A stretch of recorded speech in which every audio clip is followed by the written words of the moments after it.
It is Saturday, the 16th of December, Anno Domini 2017, and you lucky people, you're listening to Soundbites. I'm Francesco. I'm Steve Ray. And I'm Michael Oden. And at 6 minutes after the hour, we're going to be bringing you news, views, things to choose. Nothing to lose, kick off your shoes, don't get the blues. Here comes the news. You may be wondering where Dave is. He is, of course, one step ahead of the law, somewhere in the Midwest, which is about 40 degrees, 50 degrees warmer than we are, so we are all envious and a bit jealous. The Federal Communications Commission voted on Thursday to repeal Obama-era net neutrality rules, which required Internet service providers to offer equal access to all web content without charging consumers for higher quality delivery or giving preferential treatment to certain websites. The vote is a big win for Ajit Pai, the agency's chairman, who has long opposed the regulations, saying they impeded innovation. Whiny little snowflake. He once said that they were based on hypothetical harms and hysterical prophecies of doom.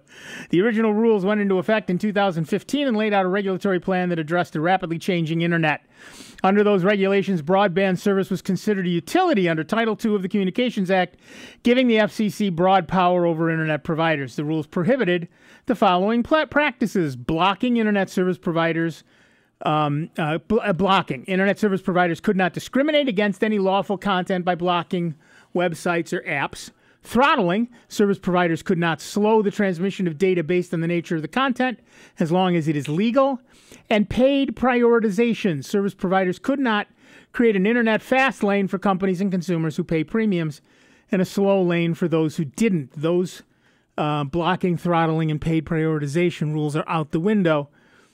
Now, many consumer advocates have argued that if the rules get scrapped, broadband providers will begin selling the internet in bundles, not unlike how cable television is sold today. Want to access Facebook and Twitter? Under a bundling system, getting onto those sites could require paying a premium. Social media package, for example. In some countries, internet bundling is already happening. In October, Representative Ro Khanna, Democrat of California, posted a screenshot on Twitter from a Portuguese mobile carrier that showed subscription plans with names like messaging, social, and video. He wrote that providers were starting to split the net. Another major, Portugal is not the only country doing that. Another major concern is that consumers could suffer from pay-to-play deals. Without rules prohibiting paid prioritization, a fast lane could be occupied by big internet and media companies, as well as affluent households, while everyone else would be left on the slow lane. Some small business owners have also been concerned these issues will affect them, worrying that industry giants could pay to get an edge and leave them on an unfair playing field. But the fight is not over, as many have pointed out, given that there are a number of ways the FCC's decision could be challenged in Congress and in the courts. The Congressional Review Act, which allows lawmakers to reverse newly instituted regulations, for example. Mike Doyle, Democrat of Pennsylvania, has vowed to do just that. This option, however, requires bipartisan support, so it's unlikely to get traction in a Republican-controlled Congress. Another option would be to rewrite the classification of broadband in Title II of the 1996 Telecommunications Act. The upside is that this would end the debate once and for all, according to many people. The issue is that even if a bipartisan bill is passed, it would need Trump's signature. The American Civil Liberties Union, the Electronic Frontier Foundation, and 19 state attorneys general, including New York's own Eric Schneiderman, have vowed to fight this, even to suing the government. We'll see. And so our poll of the week at soundbites.org, that is Bytes with a Y, Francis would like us to remind you, is net neutrality was repealed. Your choices are finally freedom. This is very bad for the internet. Meh. And I'm happy to pay and pay. So far, we've got 31 people who believe that, in fact, this is very bad for the internet. 61% of them do. One person happy to pay. Three people happy to pay and pay. Well, good for them. I have a bridge. I'd like to sell them shares. We have a donate button we'd like you to see. Exactly. And people don't even do that. You know, we imagine if you had to pay to watch Soundbites, to listen to Soundbites. Ah, well. And I know there will be many of you have more to say about this. So if you scroll down on the right side of our homepage there, you will find that under Fascinating Stuff, there are the forums. The second forum down is the poll discussion. The first item so far, at least on the poll discussion, is 16 December 17, net neutrality was repealed. And we're having a little bit of a thing going on there, so that's kind of lovely. And, of course, you can join us by giving us a call, 585-966-JAZZ. That's 966-5299. Or toll-free 1-800-790-0415. Some of Pi's comments were just atrocious, I think. He responded to that Portuguese... Some, yeah. Well, yeah, okay. He responded to that Portuguese telco. Telco is the name of the company. Yeah. Internet. That shows you want to pay more. You pay more for YouTube. You pay more for Pandora. Depending on what website you want to go to, you pay more.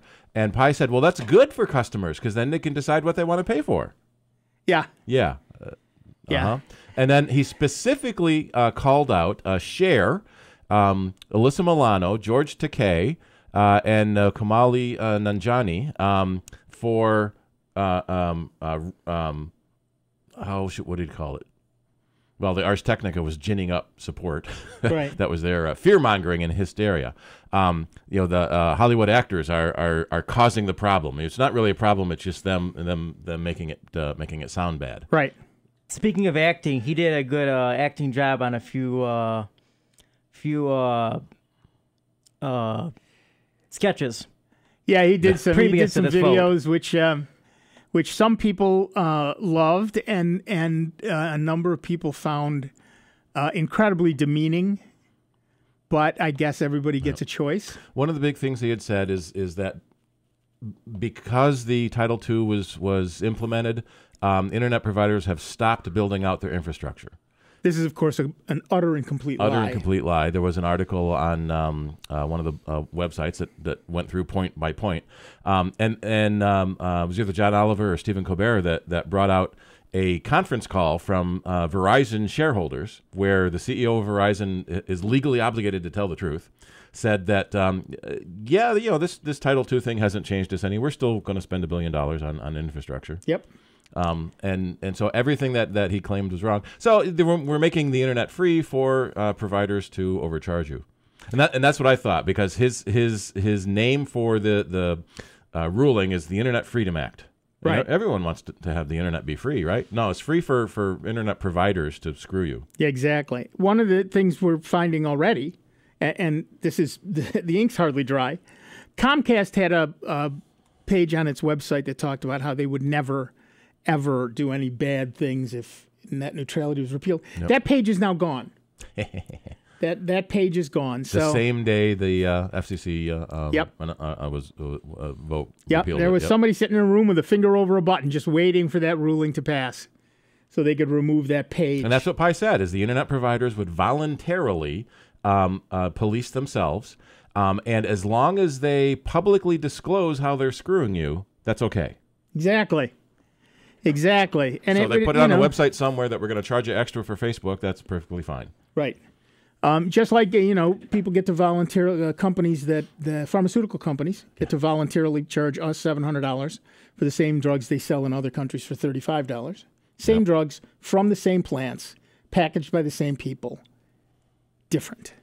And so that's what's happened. We'll see what that means over time, but it certainly is likely that if your internet service provider is also a provider of content, which most of them are, then it is very likely you will either need to pay more to access content that is not belonging to your internet service provider, i.e. Netflix, YouTube, etc., or they will slow it down so it becomes unbearably unusable. Just one more reason I'm very happy to have Greenlight. Yeah. They do internet service, and that's all they do.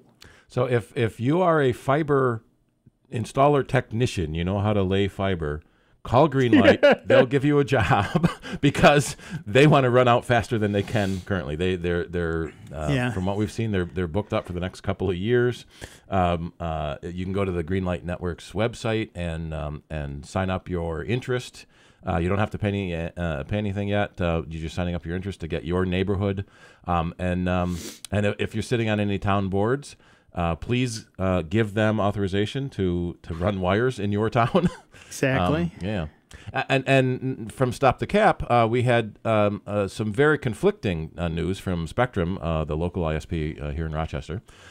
They are increasing One of, yeah. Well, actually, the the cable company. If you have Spectrum Internet, they are increasing your speed from 60 to 100. And if you're paying for 100, you're getting, they'll increase it to 300. So now they're catching up to the low end of Greenlight. Right. But that's only for Spectrum Internet. If you have Time Warner Internet, you're still stuck at 20. Right. So switch to Spectrum Internet as soon as you can. Well, and if you do that, of course, whatever deals you had with Time Warner are done. And whatever you were paying at Time Warner doesn't count anymore. But you may get a better deal at Spectrum. That's what I switched and dropped my bill $50. But the bad news from Spectrum is starting. Second good news from Spectrum is starting next month. Some of the channels that we lost with the Sinclair Media lawsuit, Comedy Central and what was it, Science Channel, are two of them that I watch. They are coming down into the standard cable package. So you won't have to pay it. So right now, you have to pay extra for digital tier 2 to get Comedy Central and Science Channel. Of the 100 channels on tier 2, those are the only two I watch. Right. Excuse me. So that was two good things. The bad thing is they're going to start scrambling basic cable. So if you do not have a cable box on a television, you're just using straight coax into your TV, you are now going to have to rent a cable box for $6 a month to get basic cable, channels under 100. Many people already have these boxes. They're calling them digital adapters or digital converters. And you may not know you're paying $6 a month in rent. We are looking for... It's because people don't look at their bills. Don't look at their bill. You complain and you grumble how high it is, but you don't look at the line items. And so we are looking for alternatives where you can buy your own adapter, like we did with cable modems. That's the other thing with Spectrum Internet. They don't charge you rent for the modem, but they do charge you rent for the wireless. So with Time Warner, you charge you're paying rent on the modem and the wireless, so you can buy your own modem. Now buy your own wireless router and stop paying rent for that. So we're looking for a way to put your own cable your own digital adapter in, so it can descramble. But from what I can tell, even if you buy your own digital adapter, instead of paying the $6 a month, you're going to have to pay the $4 a month for a cable card to descramble Spectrum's own signal. So you save a little bit of money, but it's very frustrating. So a lot of people have had just straight cable in the second, third, fourth TVs. The TV in the bedroom you watch the morning news on. Right. So now you're going to have to get an antenna, or pay $6 a month for. I've got a cable-ready TV. Yeah, and. Yeah. That doesn't matter anymore. For those of us old enough, we remember the early days when you didn't have a cable-ready TV. You just had the antenna. In fact, not even the F connector. You had two little wires. Right. And so your cable box had to convert those two little wires. And then TV manufacturers started putting cable tuners in them. And so the cable companies have now started scrambling the channels, so you still have to get their box. Right. All right, we're going to take a quick break. Give us a call, 585-966-5299, 1-800-790-0415. We'll be back in just a couple of minutes with Steve Ray, Michael Oden, me, Nick Francesco, and you. It's 20 minutes after the hour. It's Soundbites. It's member-supported Jazz 90.1.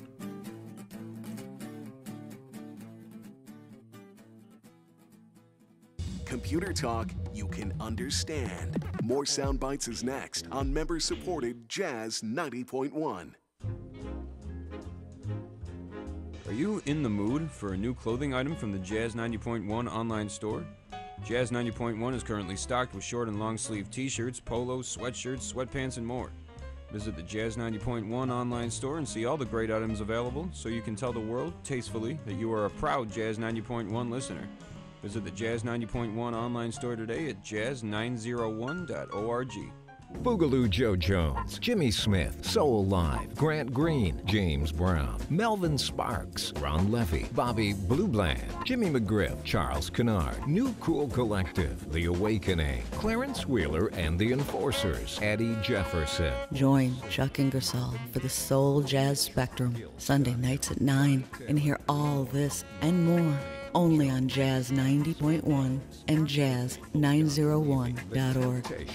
Ramsey Lewis, Eddie Roberts, Cannonball Adderley, Eddie Harris, Young Hope.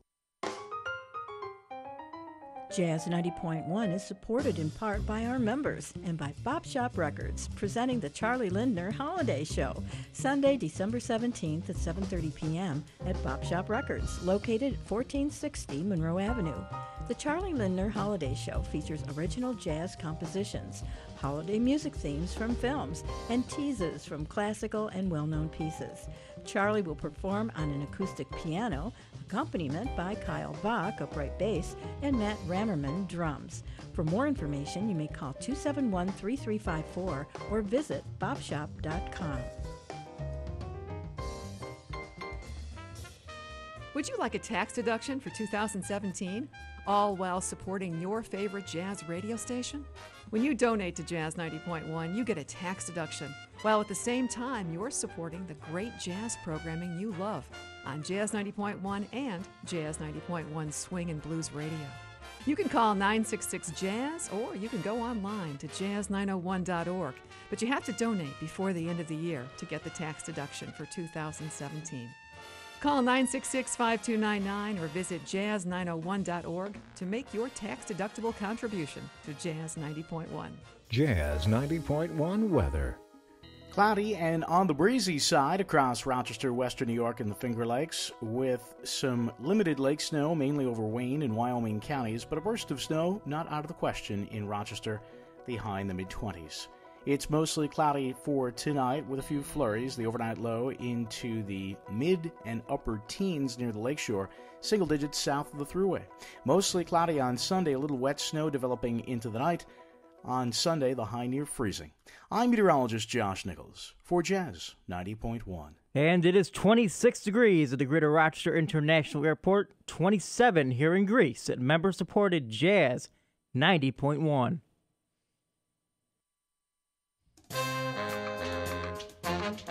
Hi, I'm Jim McGrath, host of the Blues Spectrum. I hope you can tune in this Sunday evening from 7 until 9 for some of the best blues around here on member-supported Jazz 90.1. Welcome back, everybody. I'm Nick Francesco. I'm Steve Ray. And I'm Michael Oden. And at 24 minutes after the hour, we are Sound Bytes. And Steve did have something else to say about... Yeah, so Spectrum, if you are a Spectrum Internet customer in Rochester, the new speeds may not take effect until you reboot your modem. So you may have to unplug it, wait a minute, and plug it back in so you get the new speeds. And if you happen to be a Cox customer, they're bigger on the West Coast, but podcast listeners might be on the West Coast. That's right. Cox is giving you a happy holiday rate increase effective January 7th. Almost all their packages will increase in some way or another, except the Playboy channel. That's going to decrease. Well, there you go. So I guess that's Honey, one way to commiserate. Save some money. Yeah, we'll save some money on the cable bill, huh? Yeah, it's going to be interesting the next year or so. Yeah, and also on Stop the Cap, Phil Dampier does a marvelous job with StopTheCap.com. StopTheCap.com, yeah. They have a chart from Charter Communications, which is now Spectrum, from I'm guessing from one of their quarterly reports, saying that in the last 10 years, the price per megabit of internet bandwidth has decreased 93%. Their cost. Not what you're paying. Right. What you're paying has increased significantly. Right. Their cost has decreased. Right. And this comes... One thing we are discovering is that the best place to get any information about a company is from their SEC filings, Securities and Exchange Commission. Where they legally are obligated to tell the truth. Yes, they are legally obligated to tell the truth, and they are legally obligated to disclose everything. Yep. So there's the place where you find out, oh, yeah, our costs have decreased 97%. and our charges have increased 143%. Which is really good for their stock price. Which is really good for the stock price. And like we said, it's all about the shareholder. When you are a publicly traded company, the only important thing is maximizing shareholder profit. That's business 101. And so they do that, and if they do it at the expense of you, nobody cares because you're not a shareholder. If you are, you've got one share, and the hell with you. Yep, and your name is. I like that company. I think it's oneshare.com, where you can buy one share of a company that you like, and it will come in a nice big framed, fancy certificate. And then because you're a shareholder, you can go to the shareholders meetings and you can vote. Doesn't say how many shares you have. I've got one share. Right. So we'll see. It's going to be a fairly long road. We are, after all, in early days as far as that stuff is concerned. But we'll see where it takes us, and we'll see what we end up with. Let's go to the phones. Our first caller is Brent from Fairport, New York. Hi, Brent. What's up? Hi, guys. I haven't called in about 25 years, so I figure I'm at the head of the line again. Well, all right. We'll let you through this time. Okay, I got a friend who was using, she's a person in their 90s, and they were using an old Vista, and they really got hung up. Software didn't play well together. All they want to do is email. And I suggested that they look at get a Chromebook. And but somebody else took them to a big box store, and they came back with a Windows machine. It's a Lenovo. And it has a pretty good Celeron processor, but 2 gigabytes of RAM and 32 gigabytes of solid state. Yeah. And the thing won't do the updates anymore. Nope. It just says it needs 8 gigabytes free. There's about 24 gigabytes already used. They have no programs, no data, no video on this machine at all. And I've been through the disk cleanup system, and the most it'll clean off is 28 megabytes, which won't do it at all. But then when I do the system, it says window update cleanup 3.99 TB. I assume that means terabytes. Really? And so there's not enough free memory, and I can't figure out any way to free it up. So it won't. I tell you, when the machine came, it had a system or build that was at least a year old on it. So now we're looking at the fall update, and it just won't do it. Yeah, whoever helped her buy that machine did her an extreme disservice. It's nice to be able to say, oh, look at all the money I saved. But 2 gig is just barely enough to run Windows. And no other programs. Right, exactly. And 32 gig is pitiful, quite frankly, for a hard drive. Does she have any data on the computer she needs? Do you know? I mean, on this machine, her own data? Yeah. There are no data files. There's no Office programs installed or anything like that. One thing you could do is download the Windows 10 installer on your machine and put it on the flash drive, and then erase her machine and install from scratch. Okay. Now, I know Microsoft on their website kind of addresses this problem, and they've got a download helper of some kind. Yeah. But it's not my machine, and I don't want to brick this machine because I think taking it to a professional would cost more than the whole thing cost anyway. Yeah, it likely will. But I think what Steve has suggested makes sense because if you do brick the machine, you've still got that update on the thumb drive, and you can do another reinstall. Right, and you want to find the Windows 10 ISO file. I'll post another link on our website. Okay. We've had it a few times, and that's the full installer disk like you used to get in the box. That will install on an empty hard drive. Okay, and you think the license key is in the BIOS of this machine? With Windows 10, it's what Windows did it come with originally? Well, it has 10 on it. It has. Oh no, this is the new one. Is Windows 10? Yeah. Yeah. The Windows license is handled weirdly now. It's not a physical key anymore. It's it's an OEM thing that's part of the hardware. Okay. Okay, It should so work it without a should problem. install okay then. Yeah. But you should be aware that theoretically sometime this coming year, Microsoft will start charging rent to run Windows. Yeah, right.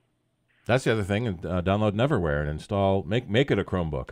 Well, exactly. You could do that very easily, and I was gonna suggest that is a possibility. 32 gig and 2 gig is enough to run Neverware. Yeah. Okay. But you know that it depends what is her email system. Well, she wants to use Gmail. Perfect. So, you know, that part was a fit. But, you know, her old machine was a Vista.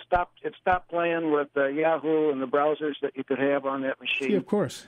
But, as you know, you know, this is a real pain. Yeah. I think what you're saying is the machine is just too small for this. It's way underpowered. Yeah. But if all you want is email, that's fine. Just never bother upgrading right. it. Well, you just can't upgrade it. That's the big thing. And then you have all the security violations. Here's the deal. Everybody listening should hear this. 4 gig of RAM really should be the minimum for running Windows. And 8 is better. And 8 is better, and a minimum 64 gig hard drive. And when I say minimum, I ain't kidding. Yeah, right. You know, that's without a lot of anything else. If you want to run an Office suite and you want to put documents on it, you want to store pictures on it, et cetera, et cetera, et cetera, you might as well just get a terabyte drive and be done. Right. I agree, but I didn't have a chance. So no, you know. I get it. But whoever, if the person who helped her buy that machine is listening, you did that woman a severe disservice. Never, ever help anyone again. Hey, all right. All right. Thank you very much. Yep, good luck. Thanks. Bye-bye. Yeah, there's something to be said for saving money, but you have to look at the future. So her alternative is to just go buy a new machine. Now she's outgrown this one, go buy a new one. Well, right. And if you spend a little bit more up front, then you can grow with the machine. Right, but as Brent says, she doesn't really need anything more than a Chromebook, which ironically would have cost her $150 or $200. Yeah. For the whole thing. And then it would upgrade itself automatically. She never had to think about it again. She wants to do Gmail, so that's a done deal. She can go to any website she wants to. She can listen to streaming music or put music on a thumb drive, or rather an SD card, and throw it in her machine. I mean, there's just a million things you can do with a Chromebook. Pretty much anything you want to do. I've been doing audio editing. I've been doing video editing on a Chromebook. Yes. It'll do everything. It's a different way of working. And so people are afraid of it, you know, and fear makes people do weird things, like buy them another Windows machine. Yeah. You know, but she might even like a tablet. She might be able to use a tablet. Why not? If it's just for... That's an alternative. Brent's still listening, of course, and that is an interesting alternative. For a couple of $100, you can get a decent tablet. You get an Android tablet, which is less expensive. Does Chrome make tablets? Chrome does not, but Android. Android and Chrome are getting closer. Kissing cousins, right? But you could buy a tablet and run the Gmail app, and you're done. You know, you're done to do everything she wants to do. Plus, of course, she can still surf the web and listen to music and do all of those things. You just don't get a keyboard, and at her age, that could be important. Mm-hmm. But so maybe not. But you know, that's one of the beauties of a Chromebook. And there are Chromebooks for a couple of $100, and there are Chromebooks for $1,000. So I was reading a review of the best Chromebooks for 2017, and their pick was the Google Pixel. Sure. For $9.99. $9.99. It is, yeah. That's the best of the Chromebooks. It is that. But no one wants to pay that much. Well, people don't. No. Yeah. It's like the Pixel 2 phone, amazing phone, also $900. People are scoffing at Apple, and if you're not willing to give Apple $1,000, who are you willing to give $1,000 to? Here's an Asus Chromebook for $179, but 16 gigs of RAM of storage. Well, but in this particular case, you don't need more. Yeah. Right? Because the updates happen automatically, and 16 gig is more than enough for that. And it probably She's has... only doing email, which is out on the web anyway. Yep. And it probably has an SD slot for adding more storage if and you it want has an SD slot. So because of the way a Chromebook works, not only in terms of where data are stored, but the way it updates, you can't, in a 32 gig system, download the fall update. Which is 4 gigs by itself. Which is 4 gigs all by itself. So you need, and that's why Brent, it said it probably needed 8 gigs. Right. It's 4 gigs for the download and 4 gigs of working space. Right. And then it deletes Windows will keep the download in case you need to reinstall it again. Right. And so suddenly your drive is full. So suddenly your drive is full. But in Linux, Chromebooks do it a completely different way. And so the storage on the disk is separate from the storage of the operating system, and even for updates. And of course, updates happen in the background. So as long as you're online, it doesn't even, you don't even know it's happening. And then next time you reboot, boom, you got a new operating system. You don't even have to do anything. For somebody like a 90-year-old who just wants to do Gmail, it's very hard to beat a Chromebook. Particularly for $179, which is all you're going to need. Is it going to be a little slow? Yes. On the other hand, you're 90. This was a $250 Chromebook, and it's fast. It's fast enough for everything I want to do. It's fast enough for everything. Like I said, I can edit video on this. For $250? Yes, please. Can I edit it faster on a $1,000 Pixel? Sure, probably. Yep. So what? I saved $750. Yeah. I read an interview on some magazine. I wish I could remember where I read stuff, but that's cool. And they were asking a 100-year-old woman what the biggest technological innovation of her life was, over the last 100 years, and they're thinking, the car, the airplane, the computer, and her answer was the mop. For generations, women were on their hands and knees scrubbing floors. Somebody invented the mop by putting a handle on a brush and saved all those knees. Yep. Very smart. Very smart. Yep. So at any rate, if you're looking, we should probably talk for a moment at least about last-minute Christmas gifts. People need last-minute Christmas gifts. Let's talk about the gift of backup. Yes. Everybody needs backup. Everybody. So buy somebody a stocking stuffer of a thumb drive or an SD card. 2 or 3 of those, 64 gig, 128 gig, they aren't expensive right now. Throw one of those in a stocking. Throw one of those in everybody's stocking. If you're a big spender, you can spend, $60 a year for Carbonite? Yeah.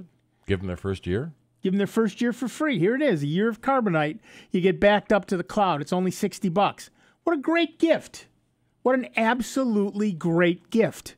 And not only will they thank you on Christmas Day, but 8 months from now, when their 2 gig, 32 gig Lenovo laptop dies, they'll thank you a lot.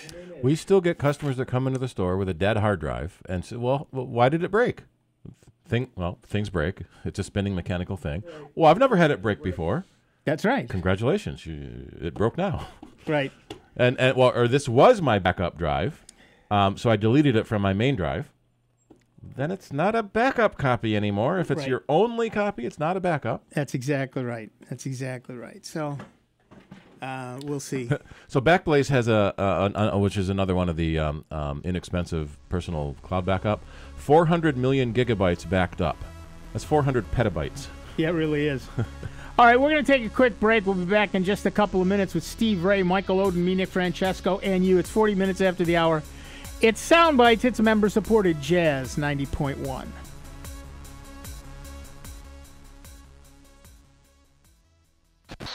Online 24 hours a day, 7 days a week at soundbytes.org. More with Nick Francesco, Dave Enright, and Steve Ray next on member-supported Jazz 90.1. Jazz 90.1 is supported in part by our members and by Hedonist Artisan Chocolates, a local company specializing in handcrafted chocolates. Hedonist offers gift boxes, business gifts, party platters, wedding favors, and chocolate tasting events. The company ships chocolate throughout the United States. Hedonist Artisan Chocolates Kitchen and Shop is located at 674 South Avenue in Rochester's South Wedge neighborhood. You can also find them online at www.hedonistchocolates.com. We all come together and stand together to serve our veterans. We invest in the latest technology. We take the time to train the next generation of doctors and nurses. We work together to make sure we heal their bodies and their minds. This is our mission. More than 300,000 of us working as one, together with families and loved ones. No matter where they live in this country, we'll be there. We stand strong, united. Stand with us in caring for our veterans. What's small, pretty, and worth lots of money? It's the Jazz 90.1 Enhanced Member Card, and now it's worth more than ever with the addition of 35 wineries to the list of restaurants, stores, and other businesses in the Rochester area, discounting prices exclusively to members of Jazz 90.1. You can even use your card when you travel in the U.S. It's a great way to reward yourself, all while supporting Jazz 90.1. Don't have a Jazz 90.1 member card? Well, get one by making a pledge of support at the $90 10-cent level or above to Jazz 90.1. For more information on becoming a member, call 966-5299 or pledge online at jazz901.org. And now your Jazz 90.1 weather. Cloudy and on the breezy side across Rochester, Western New York, and the Finger Lakes, with some limited lake snow, mainly over Wayne and Wyoming counties, but a burst of snow not out of the question in Rochester, the high in the mid-20s. It's mostly cloudy for tonight with a few flurries, the overnight low into the mid and upper teens near the lakeshore, single digits south of the Thruway. Mostly cloudy on Sunday, a little wet snow developing into the night. On Sunday, the high near freezing. I'm meteorologist Josh Nichols for Jazz 90.1. It's 26 degrees at the Greater Rochester International Airport, 26 here in Greece at member-supported Jazz 90.1. Howdy, folks. This is Dan Gross. You can listen to me Mondays 6 to 8 p.m. here on member-supported Jazz 90.1. Welcome back, everybody. I'm Nick Francesco. I'm Steve Ray. And I'm Michael Oden. And at 43 minutes after the hour, we are Sound Bytes. I'm still waiting for that Dave in, right? Yeah, right. And you had one other statistic about Backblaze before we go to the phones? Yeah, so Backblaze has said they've backed up 400 million gigabytes, 400 petabytes. But more importantly, they have recovered 25 billion files. And counting, which I think is this number here, 27,042,766,000. 27 billion with a B files. 27 billion files have been recovered where people lost something on their hard drive.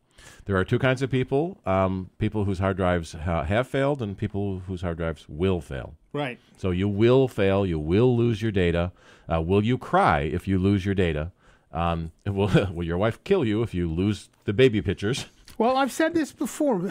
It breaks my heart every time a student comes to me and says, my thumb drive died. It's the only copy of my thesis. Can you get it back for me?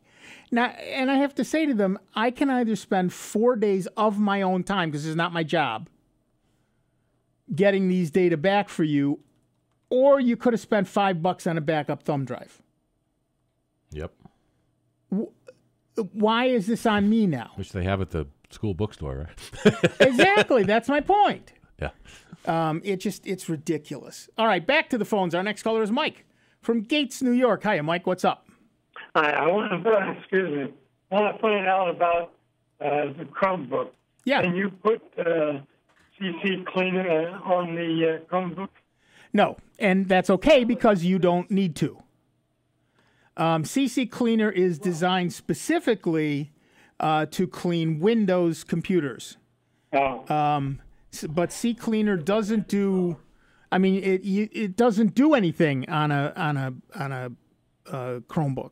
Those types of problems just don't occur on a Chromebook that you would need something like that for. Well, okay. Well, I just wanted to find out because I got one and I didn't know because on the Google store you and download it, and I just wanted to make sure I'm not putting something on that I can't use. Right, right. You can download it through the Google Play Store, but it's really for Android machines, which do require CCleaner and a couple of other programs like it. But while you can install and run it on a Chromebook, it doesn't really do a lot because there's not a lot for it to do. Oh, okay. Okie doke. Okay, thank you very much. Thanks, Have a Mike. happy holiday. You too. Have a great one. And we're also seeing that the incidences of traditional viruses are on a downturn, and the more common thing today is fake ads and fake tech support. So you're on a website and a message pops up and says you've got a virus and you should call this phone number. Never call that phone number. Never let them into your computer. Right. I get them, and one of the things I do, I get it on my iPad all the time, and they will spawn 100 windows, so you can't just hit the back button to get back to where you were because it's already gone away 100 times.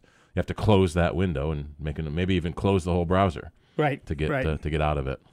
Right, and if you are seeing, that's another thing about a Chromebook. If somebody says, "I work for Microsoft," there's something wrong with your computer, you can laugh at them because your computer doesn't have any Microsoft thing on it anywhere. Some of the fake ones are also now saying Apple, so it's all only a matter of time before they say Google. That's true. Microsoft Tech, yes, but I'm on a Linux. Yeah, that's right. Well, and we have people, some of our Mac customers that will, because they're running Microsoft Office, they think it applies to them. They're running Microsoft. Right. They don't know what it is. We hear that all the time. I need to get Microsoft. Microsoft what? Yeah. Right. Probably Microsoft Office is what they meant. But yeah, you're not running Microsoft Windows. You don't have Windows viruses. You don't have Mac viruses. It's a fake tech support. Right. It's a fake call. Fake call. Fake. Yeah. All right. Back to the phones. Our next caller is Skip from West Henrietta, New York. What's up? Hello there. I got some disk problems. Yeah. I've got a Windows 7 computer, and there's 2 hard drives in there, one of which isn't working at the moment, which is one of my questions. But the main one, I've got a 5 terabyte network drive, and I can upload stuff to it, but I can't really do anything with it once it's there, and I have a funny feeling I got to put some permission in or something. Yeah. So you can write to it, but you can't read from it? I can read, I think, here, but it's just I can't erase anything. I can't update anything. That is definitely a permissions problem. So here's the deal. When you have a drive of any sort, you have a set of permissions, things you are allowed to do on that drive or that folder or to that particular file, however the permissions are set up. And with those include being able to read it, write to it, erase it, change it, etc., etc., etc. What you've clearly got is the ability to write to the drive so you can save new files, but you don't have the ability to make any changes to a file that's already there. Yeah.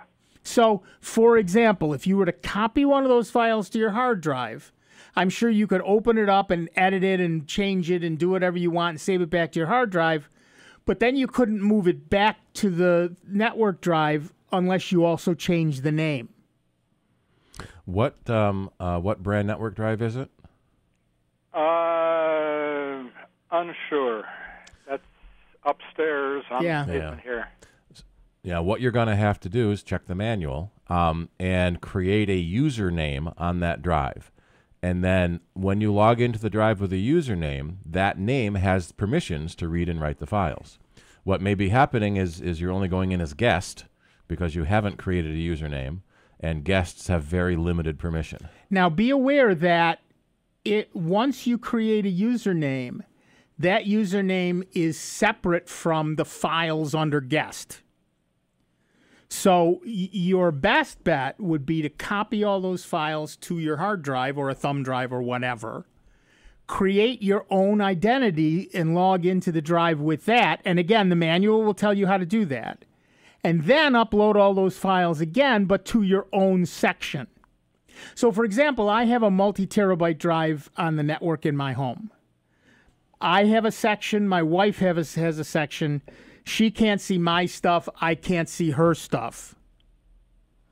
And it would be the same way here. If you've uploaded stuff as guest, you won't see it once you log in as yourself. Yeah, I just use this as a backup, so I can erase everything in here really, and perfect. Yeah. Yep. If that's what you need to do, then perfect. But the idea is read the manual and figure out how to A, create a user on the system, and then B, log in as that user.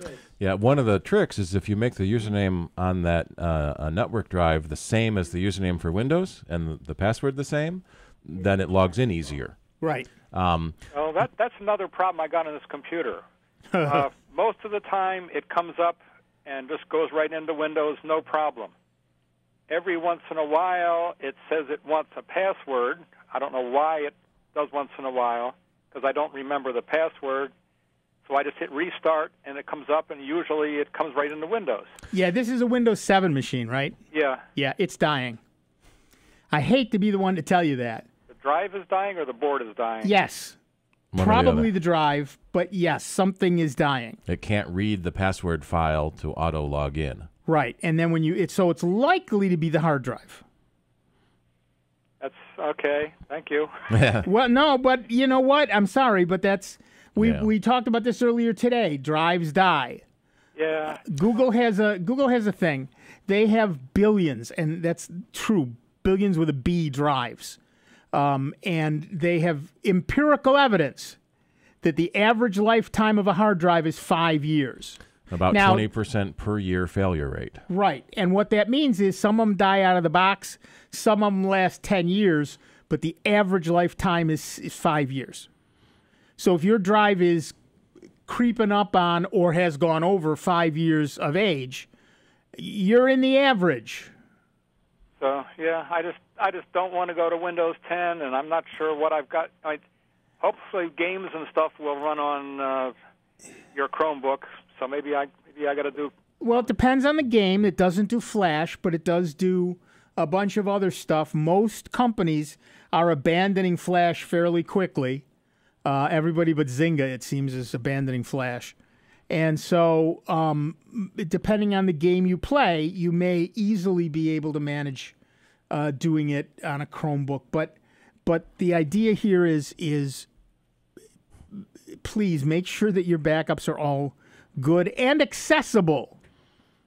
You know, if you're logging in as guest, I don't know what happens when you put that on another machine. So, Well, yep, and my so app drive and my system drive are both kind of mucky on me, so I better get something going here. yeah, you better, and the faster the better.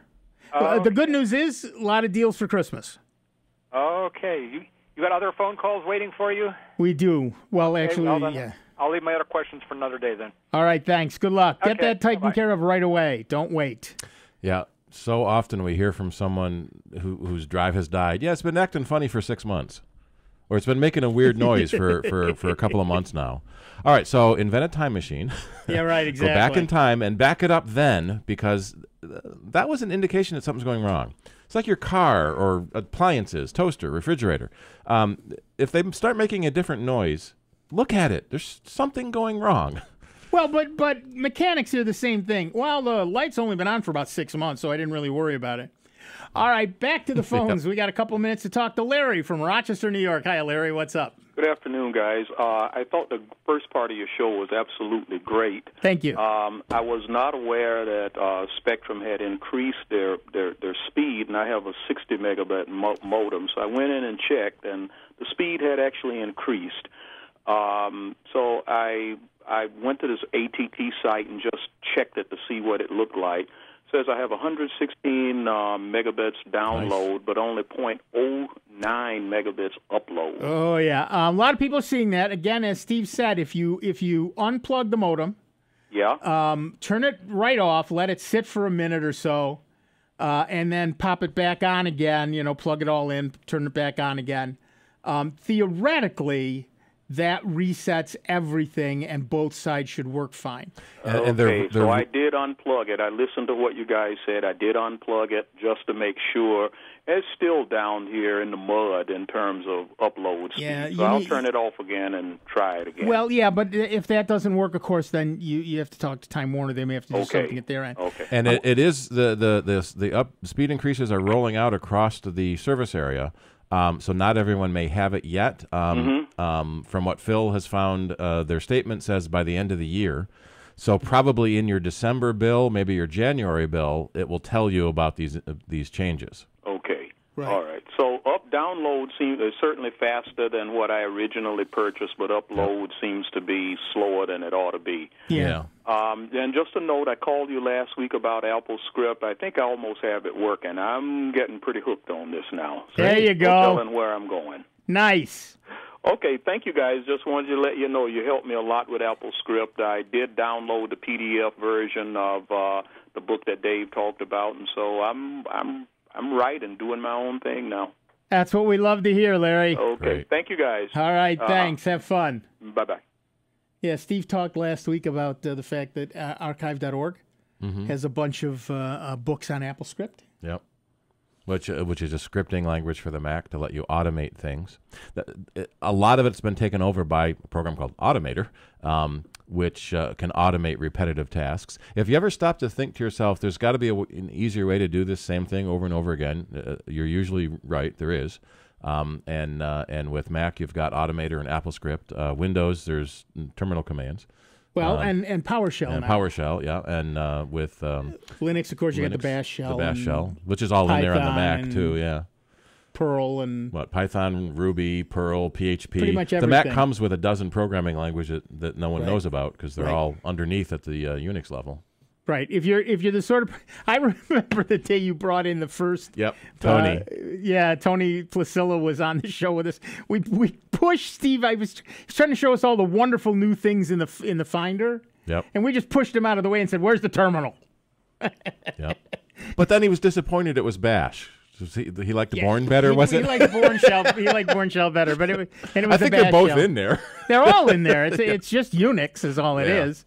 So and there's a lot of stuff under the hood in an Apple machine, just like there is in a Linux machine. They're both predicated on Unix. So there's lots of stuff under there that you can make use of. Once you know it's there. Yep. And B, once you learn the language. I don't know if there's the graphical hooks in Python and Perl to actually run graphical looking programs. It might be. Might be. Yeah. At the Cider meeting this week, we were talking about emulators. Rick Harrison gave a great demo on some Apple II emulators and pulled out the old programs he wrote in the 90s, and they work fine. And archive.org has a lot of them too. Yep. And I was showing off VirtualBox, and so I launched a VirtualBox and launched my Ubuntu image, and the irony of running Ubuntu Unix or Linux in a VirtualBox on a Mac, which is running BSD Unix. Right. So then I brought up the terminal. So somebody mentioned that. Isn't that just Unix? Yeah, I brought up the terminal. Here you go. Here's BSD if you want. Right. All right. We're done for this hour, but fear not. Despair not, for we have another hour of this nonsense coming along. We'll be back in just a few minutes with Dave. No, not Dave Enright. With Steve. Your mouth. With Steve Ray, with Michael Oden, who's doing an amazing job, me, Nick Francesco, who's doing a job, and you will be, it's 59 minutes after the hour. You're continuing to listen to the longest running computer show in the known universe. That's right, it's Soundbites right here in the Truly Great. And truly grateful to you that we are member-supported Jazz 90.1. We will see you on the other side. It's America's longest-running computer show. Back to more Sound Bites with Nick, Dave, and Steve. Next on member-supported Jazz 90.1. WGMC Greece Rochester. A public service of the Greece Central School District. Jazz 90.1. On Twitter at 901jazz. The winds are back in Southern California, but firefighters hope the effort to scrub the Thomas Fire's path of anything flammable will stop fire from spreading much further. That blaze, which is straddling the Ventura and Santa Barbara County line, has already burned about 260,000 acres. Looks like Senate Republican leaders have the votes to pass the tax overhaul bill, but the question still plaguing leaders: will two ailing senators, John McCain and Thad Cochran, make it to the floor? There are some questions about whether or not these senators will be able to be at the vote. Now, Senator Cochran's staff has said that he is ready to vote. He's in Washington. He did have a health procedure last week. And, you know, if Senator McCain is up for the vote, he will be there as well. Correspondent Lauren Fox in Washington. A Royal Caribbean cruise ship is ready to head out from Fort Lauderdale today after its last trip was marred by a stomach virus that sickened more than 200 passengers and crew. I'm Richard Johnson.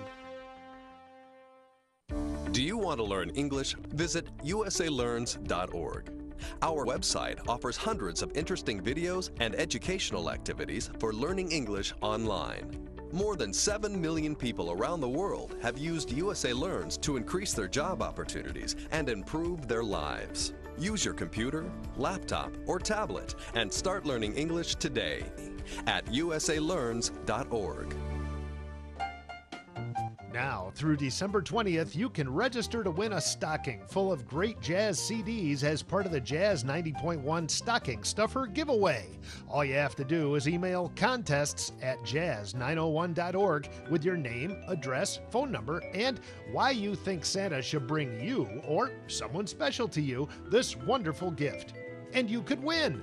Don't have access to email? Simply send a postcard to Jazz 90.1, 1139 Maiden Lane, Rochester, New York 14615 with your information, and you will be entered. The winner will be announced during Rob Linton's Christmas Eve celebration, Sunday, December 24th at 9 p.m. You can only win the Jazz 90.1 Stocking Stuffer giveaway if you have not won any other contest or giveaway within the past 30 days. Complete contest rules are available by calling 585-966-2660. Happy holidays from Jazz 90.1. My son Aiden has asthma. Secondhand smoke has triggered his asthma so badly, he ended up in the emergency room and spent multiple nights in intensive care. Now he's on a whole bunch of medications. My tip to you is, don't be shy about telling people not to smoke around your kids. Half of U.S. kids are exposed to secondhand smoke. If you or someone you know wants help, call 1-800-QUIT-NOW. A message from the U.S. Department of Health and Human Services and CDC. Ready to become a member of Jazz 90.1? It's easy to do, and it feels so good. Just call 966-5299. That's 966-JAZZ. Or pledge securely online at jazz901.org. And remember to check if you work for a company that matches donations. This could double or even triple your pledge. Anytime is a good time to become a member of Jazz 90.1. Welcome back to America's longest-running computer show, Sound Bytes, on member-supported Jazz 90.1. Get online now. Call 966-JAZZ. That's 966-5299. Toll-free 800-790-0415. Or submit your question by email at soundbytes.org. Once again, here's Nick Francesco, Dave Enright, and Steve Ray on member-supported Jazz 90.1. Welcome back, everybody. I'm Nick Francesco. I'm Steve Ray. And I'm Michael Oden. Did it again. And at 4 minutes after the hour, we are Sound Bytes. And we don't have anybody on the line. So give us a call, 585-966-JAZZ. It's 966-5299, toll-free 1-800-790-0415. Keyloggers are nasty programs that keep track of everything you type on a computer. It's one way someone could spy on everything you do and how hackers could steal your login credentials for various online services. In short, nobody wants keyloggers on their computers. That's why you have to act fast and remove the dormant keylogger that's currently sleeping peacefully inside your HP laptop. HP acknowledged the issue and released a quick fix after researcher Michael Ming found the security issue and made contact with HP about it. Someone asked Ming whether he could figure out how to control the HP laptop's keyboard backlight, and that's how he discovered the keylogger. The program is not spying on you presently unless someone activated it. It comes pre-installed on more than 460 HP machines. And it's deactivated by default. And yes, it looks very much like a built-in way of spying on people. However, HP did fix this issue rather quickly, according to Ming's blog post on the matter. I tried to find HP laptop for rent and asked a few communities about that, but got almost no replies, he said. One day I even thought that I am a thief trying to rob someone, so I messaged HP about the finding. They replied terrifically fast, confirmed the presence of the keylogger, which was actually a debug tracer, and released an update that removes the trace. HP computer owners out there probably will want to check out HP's support document and apply the patch that removes the keylogger. Technically, it's only on machines that have a touchpad, a Synaptics touchpad. But if you have any HP at all, run this just in case. Right. So do you own an HP laptop? Yes. Yes? 2. Well, and you know what to do. And for everybody else, give us a call. 585-966-JAZZ. It's 966-5299.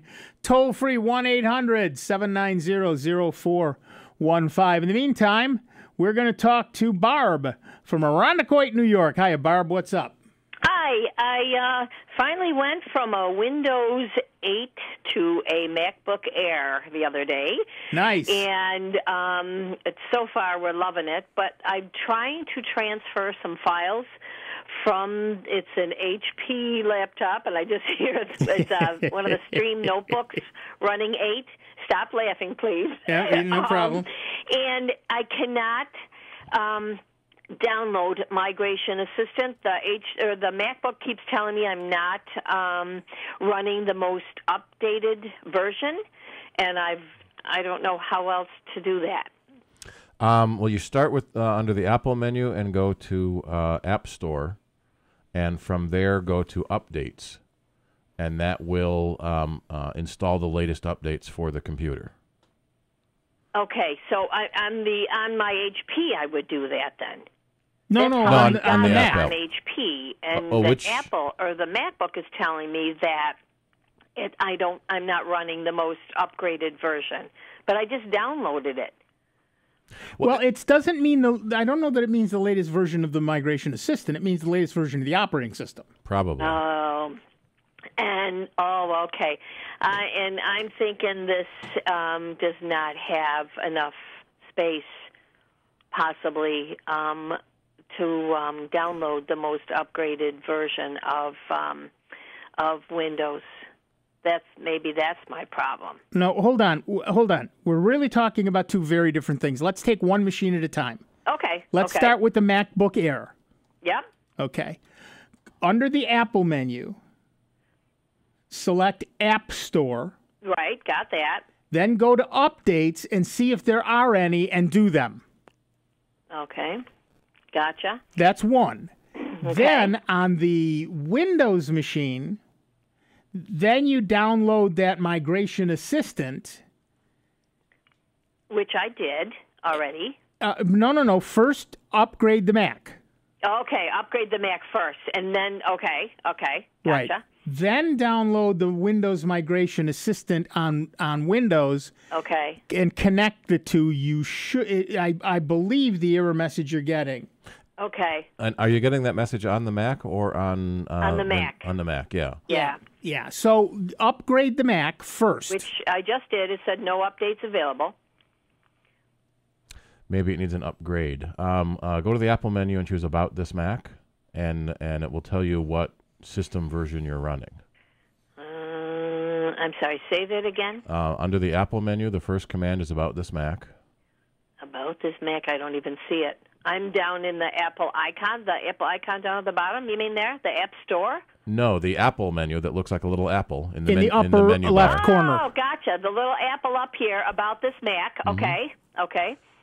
That's what I need to, and you need to know, software update? Well, Click on that? What system version does it say you're running? Oops, I just clicked out of it. It still says it's not. All right, let me try it again. About This Mac.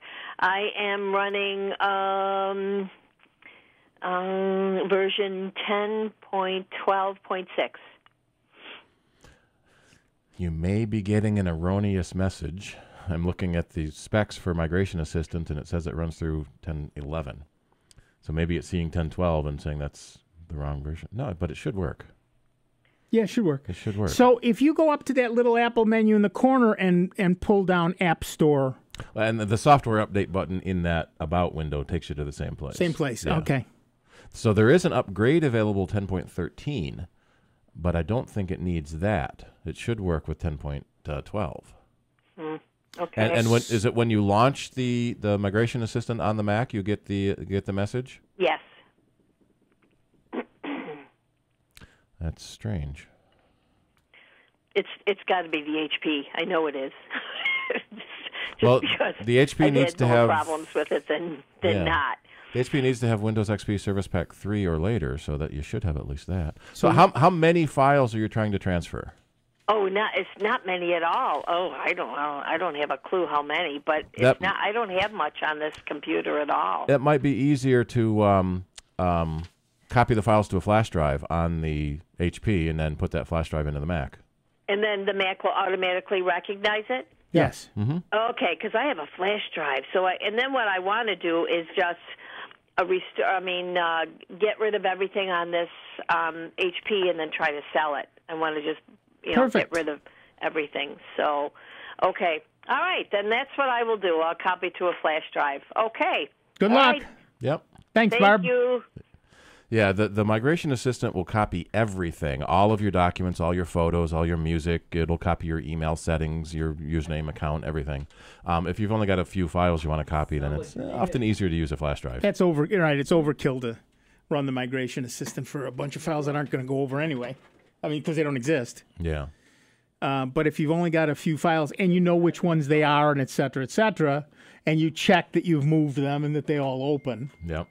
then there's no reason not to do it that way. And as we said, I want to take just a minute to reiterate something I said at the top of the show. We were talking about gifts for people for Christmas. And one of the things that you should give is the gift of backup. If you want to buy them a flash drive, that would be great. If you want to give them a year of Carbonite, that's only $60. That's even better. The same with what was the other program?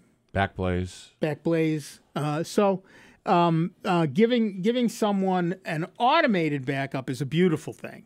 But anything that you can manage to do to help them back up is a good thing. We had a customer this week that said, "Yeah, I've got a backup," and we looked at it, and it was 3 years old.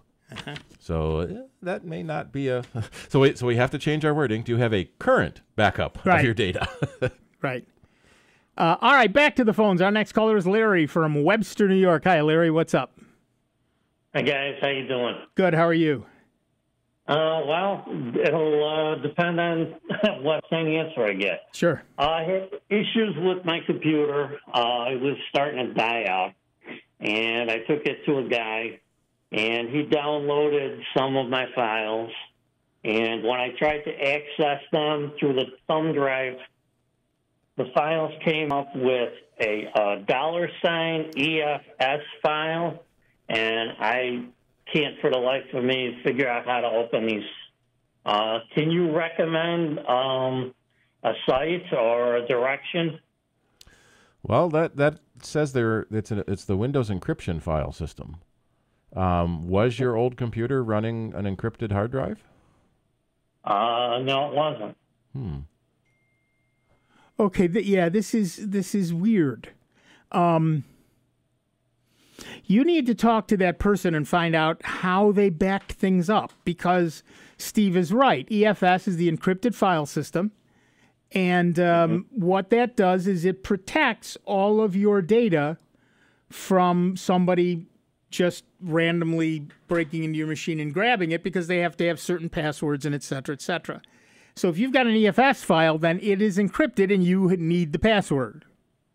Oh, okay. So you and I'm sorry, I wish we could help you, but whoever backed things up for you, I don't even know how you back up into an encrypted file without doing it on purpose.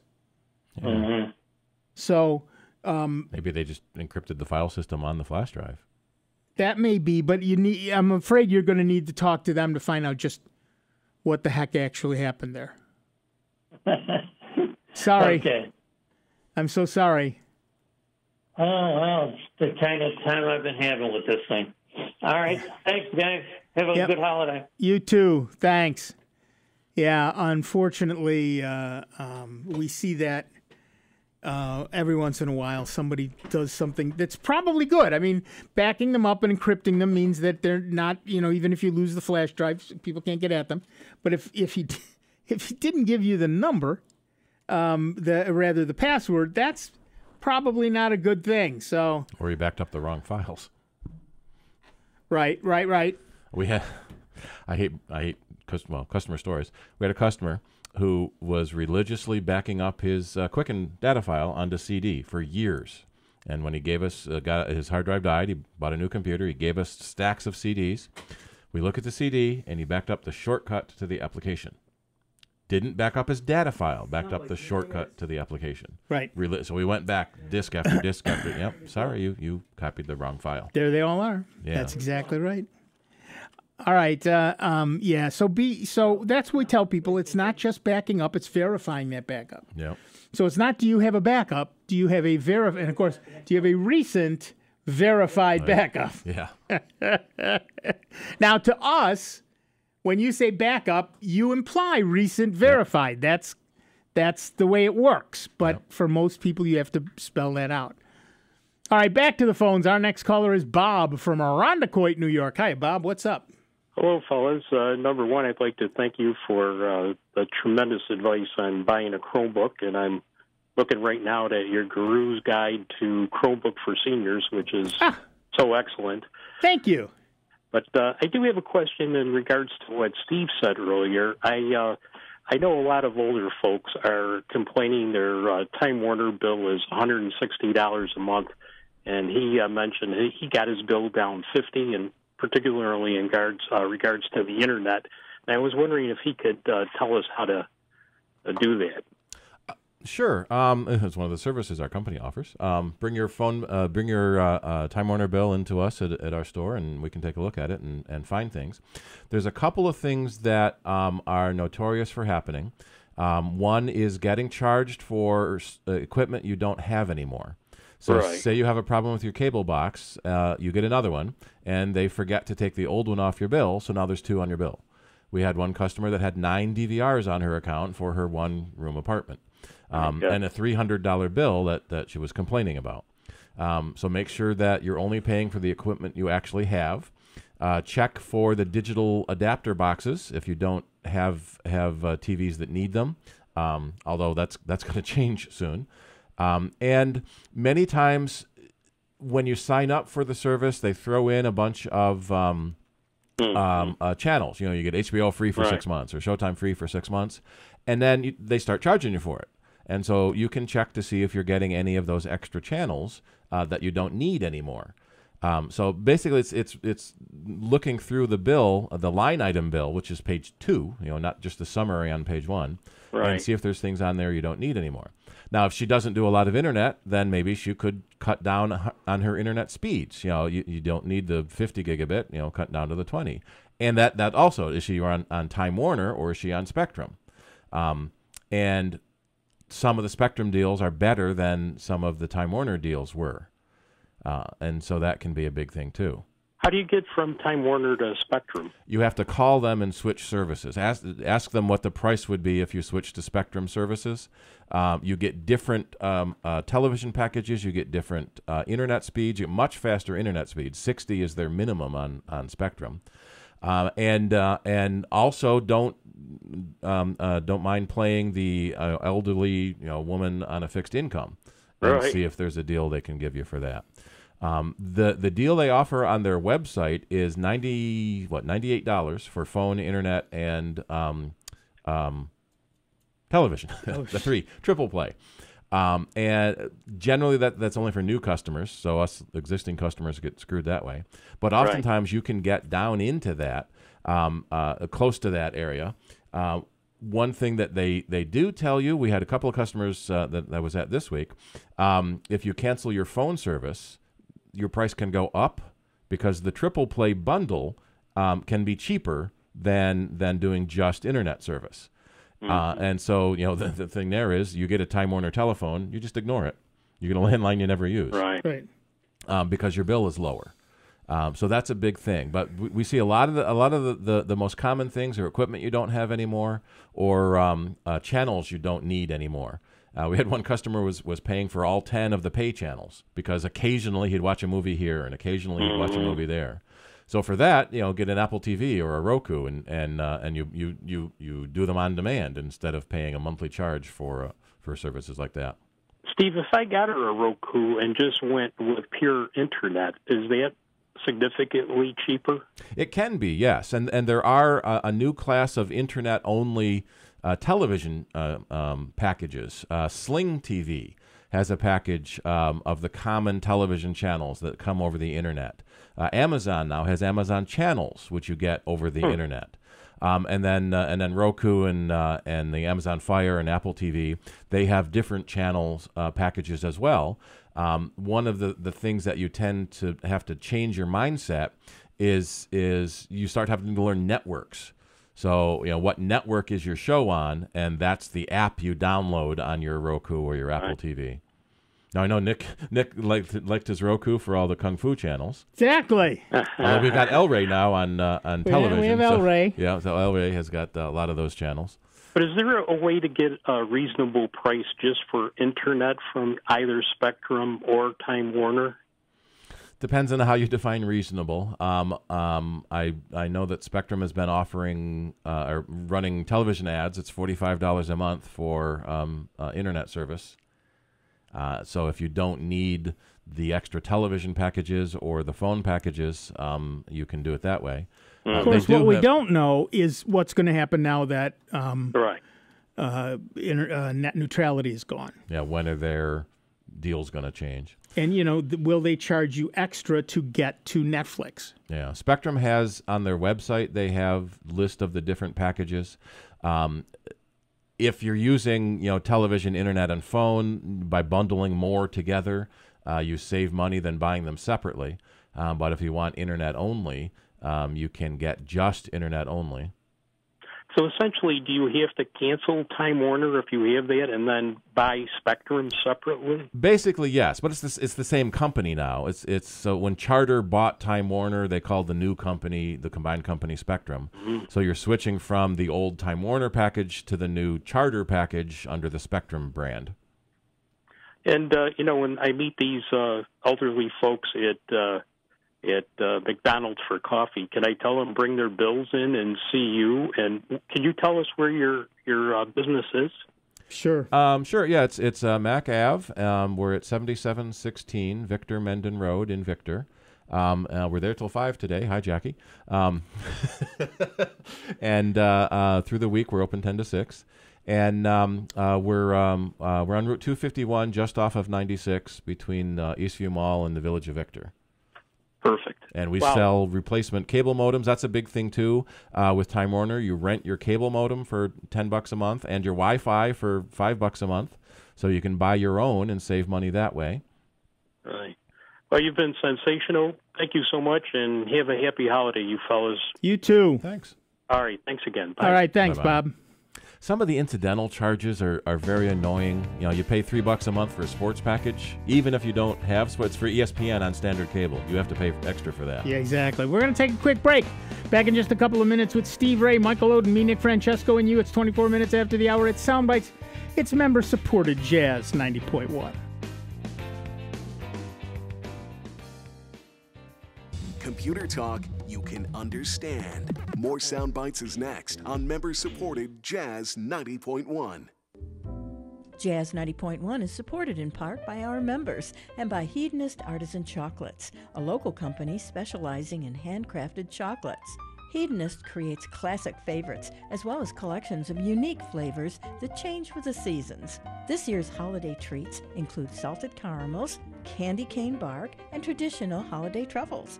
Hedonist Artisan Chocolates Kitchen and Shop is located at 674 South Avenue in Rochester's South Wedge neighborhood. You can also find them online at www.hedonistchocolates.com. Before you call into our show, please make note of the following rules. 1, turn your radio down. 2, turn your radio down lower. 3, remember, nobody has invented a good-sounding speakerphone yet. Don't use them. 4, Make sure you have a point. It makes for a more interesting show. 5, calling does not guarantee you'll get on the air. No whining. 6, if you do get on the air, please do not tell the host what you just told the screener. We don't care. And 7, is that radio turned down yet? We hope this will make for a more enjoyable program, and we thank you for your time. These days, it's easy to have information overload. Sometimes I just want to kick back, hear my favorite music and the news that affects me. That's why I stay tuned into my local radio station. When important news happens in my part of town, I hear it from them first. For the best entertainment, sports, news, weather, and traffic, anytime, anywhere, I stay local. Support your local stations. Text RADIO to 52886. Furnished by the NAB and this station. Message and data rates may apply. Reply STOP to opt out. Here's the latest Jazz 90.1 weather forecast. Cloudy and on the breezy side across Rochester, western New York, and the Finger Lakes, with some limited lake snow, mainly over Wayne and Wyoming counties, but a burst of snow not out of the question in Rochester, the high in the mid-20s. It's mostly cloudy for tonight with a few flurries, the overnight low into the mid and upper teens near the lakeshore, single digits south of the Thruway. Mostly cloudy on Sunday, a little wet snow developing into the night. On Sunday, the high near freezing. I'm meteorologist Josh Nichols for Jazz 90.1. And it is 25 degrees at the Greater Rochester International Airport, 26 here in Greece at member-supported Jazz 90.1.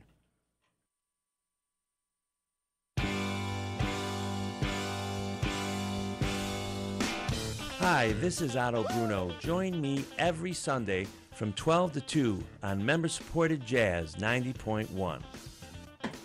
Welcome back, everybody. I'm Nick Francesco. I'm Steve Ray. And I'm Michael Loden. And at 27 minutes after the hour, we have Joe from Parma, New York on the line. What's up, Joe? Yes, hi there, fellas. Merry Christmas and Happy Holidays to all. You too. Okay, thanks. I recently went through a Windows 10 upgrade. It was brought me to the Creator Edition, and I can no longer open up Word or Excel without going through the configuration every time it opens. And I went online and tried to find a solution, but it implied going into the registry, and I've always, I think, learned don't touch the registry unless you're an experienced person, and I'm not. So I was wondering what might get me back to opening them without the configuration running each time. Well, yeah, the answer is you go into the registry, but you don't have to do that yourself. You can take it to a reputable dealer and have them do it for you. And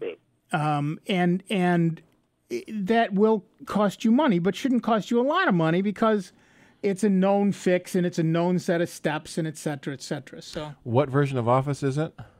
Office 2007. Yeah, that's a problem. That's a bug. Well, it's a bug in 2007 being not compatible with the 2017 version of Windows.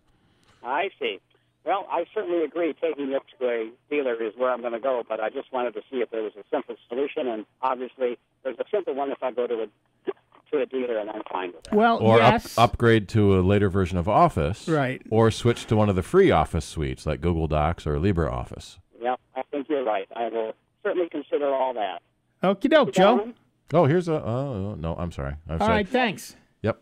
I say, here's a simple fix. Go to the run command. Oh, and change registry entries. No. Yeah, right. It's a simple fix. Go to the run command. So if you mistype one little character on there... That's right. You're screwed. Well, Microsoft has done... I've ranted about the registry often enough. I guess I don't need to do it again. It's just a joke. But we're going to go back to the phones, and now we're going to talk to Mark from Greece, New York. Hi, Mark. What's up? Hello. Question about Cobian backup. Yeah. I told you last week I was using it, and I do love it, but I have a couple head scratchers. Maybe I don't understand how it works. I tried the incremental backup for like a while. Yep. And it just kept filling up the hard drive till it couldn't use it anymore. Then I tried the other backup, which was... Differential, same thing. Now that I do a full backup every, 3 days, I have it scheduled, Monday, Wednesday, Fridays, at night. And that's working well. But the thing is like I went in and I replaced some music files this week with more current versions. I had some I had old versions of like one band, and I decided to update it to a new version. And when it backed up the new version, but it also keeps the old files there at the same time. Right. All of the things that you're talking about are configurable. Right.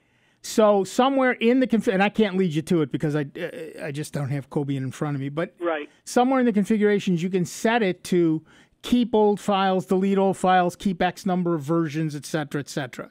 Okay. Now, for everyone else, so that they're caught up, a differential backup backs up only the files that have changed since the last full backup. Right.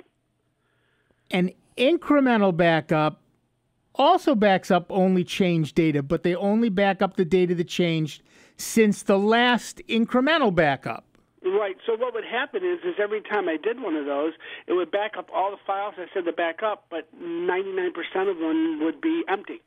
Right. So that makes the restore faster. So because you only restore from one backup.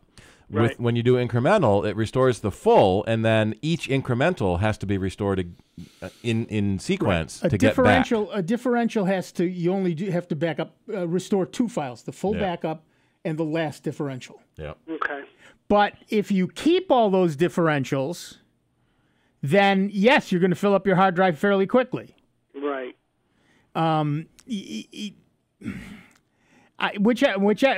There's no perfect solution because you just need space for backups. That's simply a fact. But whichever one you pick, make sure you've set up the configurator so that it overwrites old files as opposed to making a version. You can version your data, so you can always say, you know what, I don't like this version. I like the one 2 versions ago. Okay. Do you think there's anything on their website that explains how to set those up? With the manual. Okay. And they do have a manual online that you can read. So. And there's a support forum where you can ask questions. Right. Okay. So I'm afraid you're going to have to do it that way, but you can set it up to be exactly what you want. You just have to know how to do that setup. Right. Okay. Well, I will investigate. Excellent. Thanks. Thank you so much. Bye-bye. Bye-bye. Yeah, we do know that when you're looking at something as complex and as very important as backup, it's never a bad idea to actually read the manual. I hate to say it, but that's probably the thing to do. And for average people, you just want to back up everything. That's true. But that may mean you replace. So when your backup drive gets full, most of the programs will delete the oldest backup. So what we recommend is your backup drive should be at least twice as big as your main drive, so you can keep all those old backups. So yeah, you may not know when the change happened that you need to get back to. Was it 2 weeks ago? Oh, it's in my backup. Or was it 6 months ago that got aged out? Right. So you need to be very careful about how you design your backups and how you plan your backups, and then set up the configuration to do the backups the way you've planned. Okay, back to the phones. Our next caller is Jay from Rochester, New York. Hi, Jay. What's up? Hi, this is Gary from Rochester. It could be that he just missed my name. What I was calling about is Mozilla Firefox. I think I have the latest edition, and I recently downloaded an update. But and Mozilla works fine if I have to go to a website that's a link in another communication. Mm-hmm. But if I just open it to the home page and type in something in the address bar to search, it just doesn't work. And I could spend 3 hours on the Mozilla website and try to figure it out. Or I wondered if you had a quick fix, that there's some box I need to check or uncheck. Are you getting an error message at all when you say it doesn't work? No, I'm not. It just doesn't function. What happens instead? Absolutely nothing. It just doesn't. So you type in an address like soundbytes.org. Yeah. You hit enter and nothing happens. nothing happens. But what I hit is the arrow or that right next to the on the search bar. Right. Nothing happens. What if you just hit enter? Okay, I'll try that. I've got it open now, and I've got Microsoft.com in the address bar. So Sure. I'll just hit enter. Now, they just did a major update to the new Firefox Quantum, which is supposed to be super fast. Did that work? No, it didn't. It didn't. What do you see in the main body then? It really, there's just no activity of any kind. What do you see on the page? Would you like me to describe the whole page? Or, Yes, please. In the upper left, there's the Mozilla Firefox icon, and then the usual files, the file menu, edit, view, history. not the screen, the page. What's in the web page? If in the place where Microsoft.com would have come up. Yeah, there's... Is it just white, blank? Just white, blank. It doesn't say connecting at the top? No, it doesn't. No, it doesn't. It's strange. What it sounds like is you've got a bad download of Firefox. Okay. What I might suggest you do is use a different browser. Oh, yes, okay. No. Uninstall. First thing I would do is Revo. uninstall Firefox. Maybe with Revo. If you have Revo, that would be good. And then go using, I don't care, Edge, yes, whatever, download the Firefox again and install it. And what it sounds like is you got a bad download. All right. That I thought of trying that. I'll try that, and if it doesn't work, I'll try to find something else or possibly call next week. Perfect.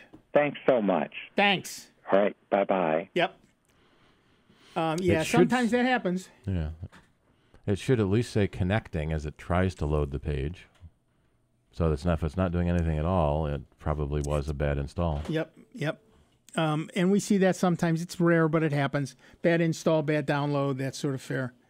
Back to the phones. Our next caller is Jerry from Webster, New York. Hi, Jerry. What's up? Hi, guys. I didn't get the first part of your show there about the Time Warner Spectrum cable, what's going to happen after the first of the year. Something about the Time Warner customers will now have to switch to Spectrum and get these little decoder or decoder boxes or descrambling boxes or something. Right. So that was one of the bad things that's happening. The good things is Spectrum Internet users are going to get faster speeds. The bad thing that's happening is that Spectrum is going to start scrambling the low channel cable numbers. So if you don't have a cable box, if your television just has a coax cable coming into it, and you're watching TV, you're going to need a digital adapter box from Time Warner. They're currently renting for $5.99 a month on each of those TVs, or you can get an antenna and go back to the olden days. And watch free high-definition digital broadcasts from the local TV stations. We get about 25 channels among the 5 stations. Many stations have different channels on each station. It's like WXXI has 4 channels. What used to be channel 13, 13.1, 2, 3, and 4, they have 4 channels available. So with a digital antenna, which you can get for under $50, you can get free broadcast television, or you may have to start renting the box for unscrambling the digital channels. We're expecting that's going to be users are going to be notified in their December or January bill that this change is going to be happening. Oh, do you recommend any kind of brand for those digital antennas at all? Or that are good? Well, we happen to sell a couple of them at our store. The biggest thing is you need to have a window. Well, it's best if you have a window pointing in the direction of the transmitters, which are mostly on Pinnacle Hill. There's a website, Antenna Web, which I can't type and talk at the same time. AntennaWeb.org, that will, you put in your address and it tells you what direction to point your antenna. So if you have a window pointing in that direction, that's best. If you want to put an outdoor antenna in that direction, that works too. then you can get all the high definition broadcast channels. A lot of times, it's what we see is people just have a TV in the bedroom. They watch the morning news on while they're getting ready. Well, you don't want to pay $6 a month for seeing the morning news. So you pay $30-$40 for an antenna and one time, and there you go. I see. This won't affect your internet, would it? I mean, for your email and things like that, would it? No, it wouldn't. Oh, it's just for your TV, cable, just for and that type of television. thing. Yep. Mm-hmm. Yeah. I see. Well, thank you very much for the information. I really appreciate it. Sure. All right. Thanks. They also at Antenna Web, they have a cord cutting guide as well, and they talk about different brands of antenna too. Now, after the break, we'll talk about cable guides that right now you are paying a rental to get the cable guide on your TV. We're going to take a quick break. Back in just a couple of minutes with Steve Ray, Michael Oden, me, Nick Francesco, and you. It's 41 minutes after the hour. It's Soundbites, member-supported Jazz 90.1. Online 24 hours a day, 7 days a week at soundbites.org. More with Nick Francesco, Dave Enright, and Steve Ray next on member-supported Jazz 90.1. Jazz 90.1 is supported in part by our members and by the Rochester Area Community Foundation. More information can be found at racf.org. The success of any business depends on its ability to offer value, a great quality product or service for the right price. Businesses themselves need to get value for the things they need as well. As an underwriter of Jazz 90.1, you can get the word out about your business, what you do, where you are, and how to reach you. Underwriting messages are straightforward, simple, and easy to remember. Underwriting at Jazz 90.1 is a great way to promote your business while supporting public jazz radio. For more information, call the Jazz 90.1 business office at 966-2660 today. Hey, at our startup, my team and I move at the speed of tech 24/7. Bottom line, I just want the news that matters. So I turn to my local radio and TV stations. I want to hear from people who live and work in my town, people I know and trust. For the best entertainment, sports, news, weather, and traffic, anytime, anywhere, I stay local. Support your local stations. Text RADIO to 52886. Furnished by the NAB and this station. Message and data rates may apply. Reply stop to opt out. And now, a check of your Jazz 90.1 weather forecast. Cloudy and on the breezy side across Rochester, western New York, and the Finger Lakes, with some limited lake snow, mainly over Wayne and Wyoming counties, but a burst of snow not out of the question in Rochester, the high in the mid-20s. It's mostly cloudy for tonight with a few flurries, the overnight low into the mid and upper teens near the lakeshore, single digits south of the Thruway. Mostly cloudy on Sunday, a little wet snow developing into the night. On Sunday, the high near freezing. I'm meteorologist Josh Nichols for Jazz 90.1. And it is 25 degrees at the Greater Rochester International Airport, 26 here in Greece at member-supported Jazz 90.1. Hello, this is Paul Conley. Join me early on Monday mornings from 1 a.m. to 6 a.m. on member-supported Jazz 90.1. Welcome back, everybody. I'm Nick Francesco. I'm Steve Ray. And I'm Michael Oden. And at 44 minutes after the hour, we are Soundbites. And we've been talking a lot about cord cutting. We've been talking a lot about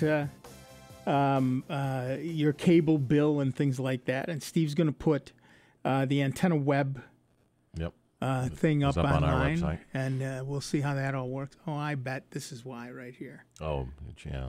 Blocked. So the other thing that happens on your cable bill is you're paying remote. You're paying a rental for the remote, and for the cable guide, so that you can see what TV shows are on. And I think the cable guide is like $3 a month. And you can use the TV Guide website or the app. There's one called TitanTV.com. I use one called TV Time. Which also lets me track what TV shows I want to watch, so that becomes my DVR list, and cut down on that subscription cost for the cable guide. Now, many packages will include all these little fees In fact, that's what they're doing lately. They're sneaking the package cost, $99, and that includes the rental for the remote, the rental for the cable box, the rental for the guide listing. But on a lot of the Time Warner bills, it will line item each one of those, and you can figure out which stuff you need and what stuff you don't want to have to pay for. But it's a little frustrating when you see that you're paying a sports package fee to have sports channels on standard cable that you may never watch. Exactly right. It's an interesting issue, and of course, none of these companies are particularly invested in helping you save money. So, yeah. So that's an issue that you just have to deal with. They're going to make it hard to find much of this information. Luckily, there are other companies that are working hard to provide that information to you so that you can, in fact, cut the cord if you want to, or at the very least, deal with knowing what's out there and what you can do. And cutting the cord is scary. We've talked about this well more than one time. When people go to buy a new computer, many of them buy a Windows machine, even though they know they don't need it because it's familiar. And so they that's buy what the salesperson says. Right. And they buy the thing they know so they don't have to think. And the same thing is true of television. If you continue using the same package you've always had, you don't have to think. You don't have to learn anything new. For the longest time, there was, people would just call up and say, just give me a standard television or basic television. Right. And that was, $40 a month. What they didn't realize is there was one called starter television that was $10 a month. Right. And if you didn't ask for it, they didn't tell you about it. And so starter television was like channels 3 through 20. And for a lot of people, that's all they want. And so you can save some money by using starter, not basic. Right. That's exactly right. And we find that that once people get used to a new way of doing things, they don't mind it. Mm-hmm. That becomes familiar. Right. It's like I've always said, it's like buying a new car. You still know how to drive, you just don't know where the radio is. And it takes a couple of days to learn the radio. It takes a couple of weeks to figure out all the controls. What size the gas cap fill on. Right, all of that stuff. But once you get it, you don't worry about it anymore. And we understand that when we buy a new car. And we sort of understand that when we buy a new computer. Because whenever you buy a new laptop, the first thing you do is you spend about a week doing this, looking on one side and then the other to figure out where things plug in. And that's the big resistance moving to Windows 10 for a lot of people, is it looks different. It looks different, and it isn't different, but it looks different. Or moving from Windows to a Mac. Well, I don't know how to use a Mac. Yeah, you do. You do. You just don't know you do. Or moving to Linux. I know it's free, and I could save an awful lot of money and do all the things I do now, but I might have to do them a little differently, and so I think I can't move. Okay. Yeah, we always joke that the Windows copied the Macintosh, so you do know how to use a Mac. In fact, they copied it so well, there were lawsuits about it. Right. Right. But the one thing that we notice is that everything's opposite. So on the Apple, your Apple menu is at the top, and on Windows, it's at the Windows menu is at the bottom. And on the Apple, your My Computer's on the right, and on Windows, it's on the left. So everything is on the opposite sides of the screen, which Microsoft tried to do to avoid getting sued. And by the way, that happens in programming. Back in the day, I was, and I'll deny this if you ever say it, I was a Mac programmer. And the company I was working for sent a bunch of us to learn how to program under Windows when Windows was first coming out. Yeah. And about 4 minutes into the thing, we sat there and said, oh, okay, this command is that command, and they switched the parameters. This command is that command, and they switched the parameters. By the time we were done, we just had a list of X equals Y, and all the way down, ditto, ditto, ditto for switch the parameters. It was exactly the same. There used to be a book, Windows Mac Translation. Control panel is system preferences. Right. Wastebasket is trash, and I haven't seen one of those in a while. Right. But that's exactly how that worked, and it it makes a lot of sense when you realize that the paradigms that people use are fairly similar all the way around. And it's a matter of a few minutes learning. That's why I say it's like getting a new car. You do still know how to drive. You know how to click a mouse. You know that you want to start an operating system. You know you want to start a word processor. You know you want to start a web browser. And it's just knowing where you go to start that web browser. You know you want to turn on the ignition. Well, where's the key on this model? You want to play the radio. Well, where is the radio on this model? You know you want more heat. Well, where is the heat? Well, now there's new cars that don't even have a keyhole. There's a start button. Yeah, exactly. And you have to have the key in your pocket. And heaven forbid you leave the key at home and drive away, because it's usually a proximity sensor. So the key is close enough in your garage to back out, but then by the time you get to the end of the driveway, your car dies because you're too far away from the key, and the car thinks it got stolen. That's actually pretty funny. Yeah. I like that, actually. All right, to the phones. Our next caller is Marion from Irondequoit, New York. What's up, Marion? Hi. I just wonder if you could tell me, I see when looking at the Chromebooks, some are Celeron and some are Intel. Yeah. And what is the difference and which is the best? Well, best is a relative term, but Celerons are cheaper, and therefore lower-end CPUs. Okay. The Intel, they're all Intel. Okay, but the Celerons are a lower-end, less expensive, slower, less capable version of the i3 or the i5 or the i7. Okay. Now, what would be equal to an i5 or an i7 in the Intel? Do they tell you that? Yeah. You mean in the Celeron? No, not the Celeron. Now we're talking about Intel. You said that's a better one. Right. The Intel i3 and i5 are better than the Intel Celeron. Okay. More powerful. Okay. So if you do a lot of searching on the internet, you're better off with an i5. Nope. How about, did you say Nope. i7 also? Nope. Here's the thing, Marion. Those only speed up stuff happening in your computer. So if you're searching on the internet, then all of that searching happens at Google's website. Okay. So you could have the fastest processor, and I could have the slowest processor, and our searches would be identical. But if you're playing games on your computer, or sometimes even on a website, or you're doing, big spreadsheets on your computer, then you would want an i5. Okay. At least. Or at least an i3. Yeah. Okay. So here's the thing. I do a lot of writing. Most of that happens in my computer, so I like having an i3 or an i5. I do a lot of big spreadsheets. Those happen in my computer. I prefer an i3 to an i5. But if I'm doing email, that's all happening at Gmail's website. If I'm doing web surfing, that's all happening at Google's website. So it doesn't matter what processor I have. Now, what does count is how fast your internet connection is, as to how fast the information can get to you once Google has compiled it.